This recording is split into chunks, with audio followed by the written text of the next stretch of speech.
Sometimes I think about like what our founding fathers would think about our current government. I could just like see the ghost of George Washington looking at us like we left you so few rules. How smart was George Washington? He was like, look, guys, all right, I spent a lot of my life. I sacrificed a lot to create this thing here, okay? I fought off the greatest empire in the world, and then that wasn't good enough, all right? I had to come here and then run this place for 8 goddamn years. All I wanted to do is hang out on my farm, smoke tobacco, play some Fortnite. But I had to do this shit 20 years. 20 years. You know how long it is to live 20 years when you got wooden teeth? 20 years I had to give to this country. And I asked 2 things very nicely. I said, please, please, please, do not have political parties. And please do not get into foreign entanglements. Our political parties are ripping this country at the seams, and we give all our money to NATO. We all feel that this isn't working. Again, whether you're Republican, Democrat, Libertarian, even the communists, this isn't working. It's too corrupt. It's too criminal. We look towards leaders. You look at what happened with Jasmine Crockett. You look at what happened with Marjorie Taylor Greene. You look at what happened with AOC. And these are our Congress people. These are supposed to be our leaders. This is basically the whole concept of Congress is these are our tribal elders. Each of our little tribes sends a representative to the big tribe. Imagine if that was your tribal leader acting like that. Any of the 3 of them.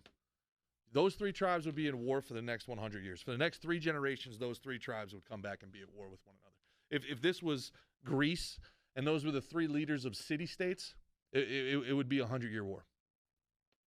It's so reckless. It's so narcissistic. It's so self-serving that with everything going on in the world today,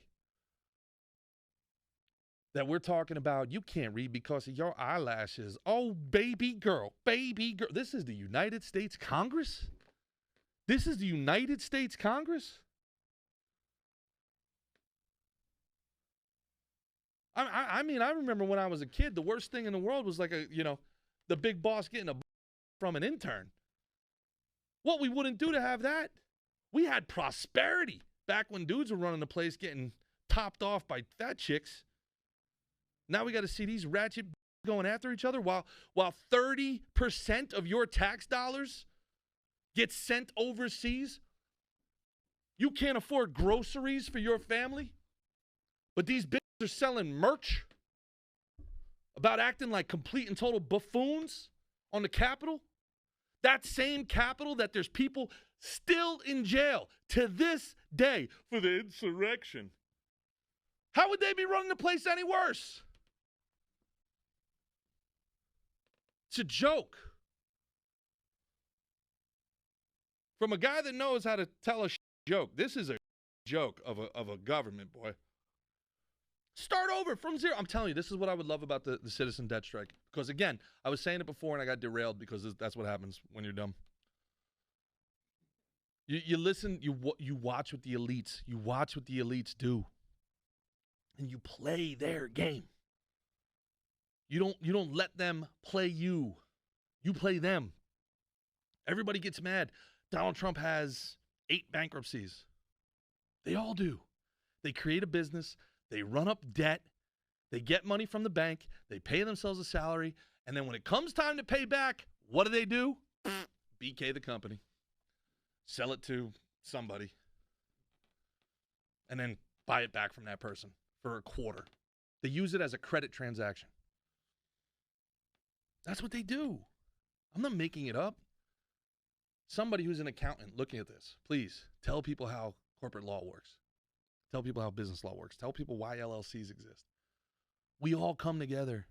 What if we did it legally too? What if we didn't even do it like overtly, like a debt strike? Like, no, we're not paying. And people always go back to taxes. Stop paying your taxes. No, you can go to jail for not paying your taxes. There's no debtor's prison in America. And if they switch it, if they switch that up, if they make a law and they make a law that quickly, you look at who did it. You look at who made that law, and that's everybody you need to know. Those are the people that got to go. If you're going to do it peacefully, which we should do it peacefully, and they won't let us do it peacefully, well, then we will know exactly who we need to ask questions of.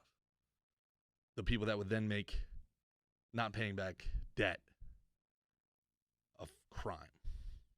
Those are the true enemies. Then they will reveal themselves. Don't pay it back. If it's a bad deal, don't pay it back. If you got a shitty lawnmower from Home Depot, they got to take it back. It's a consumer protection issue. I don't know why the middle class, it's the middle class because the poor don't have shit, so they ain't got to worry about nothing. And the rich have too much shit, so they can get out of doing whatever they want. It's the middle class that always gets squeezed. We're the only people, the cops work for the rich, right? We're the only people they can squeeze. We just stop paying. And maybe we do it legally. I don't know. Maybe I'll look deeper into it. Maybe we can make a 50 million person LLC. We'll make a 50 million person LLC called Freedom Corp LLC, and we'll take out a couple million in debt, and we'll just won't pay it back. And what is the business's thing? Our business's job is to just feed people for free, or give people toilet paper, or because they're going to try to squeeze you. They want to squeeze you. They would want to try to break us. Look what they did with Occupy Wall Street. This is what I wish Occupy Wall Street was. I wish I was old enough and smart enough to be a part of Occupy Wall Street, because all they had to do was this. They just had to get people to stop paying in. But I don't think they knew the power that they had in the moment. The Blob did. The CIA, the FBI, the NSA, Homeland, they saw exactly the peasants' revolt that Occupy Wall Street was, and they turned us on each other, and they turned on us. The Eye of Sauron turned on us. They saw the Tea Party. They said, no. Turn on the race war. Get the genders against each other. It's pretty wild, but it's not over. In some ways, I think we're winning. We're winning. We're going to outlast them. You can't keep the truth in the dark forever, no matter what they try. No matter how hard they try, and boy, oh boy, do they try. We are hardwired to seek truth. We're hardwired to be good. I really believe it. I really believe 90% of us, maybe more on this planet, want to be good to one another. We want what's best for one another. We don't want to spend $1 million a missile to fire at people halfway across the earth.